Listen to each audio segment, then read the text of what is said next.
Пілдер бүгінгі жануарлар ішіндегі ең үлкені. Олардың денесі ұзындығы 6-7,5 метрге дейін, ал орташа салмағы 5 тоннаға жетеді. Әлемдегі ең үлкен піл 1956 жылы Анголада тіркелген.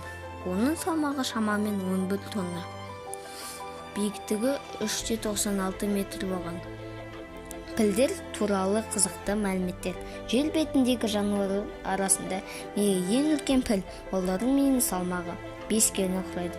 Сондықтан оларды үйлетуге болады.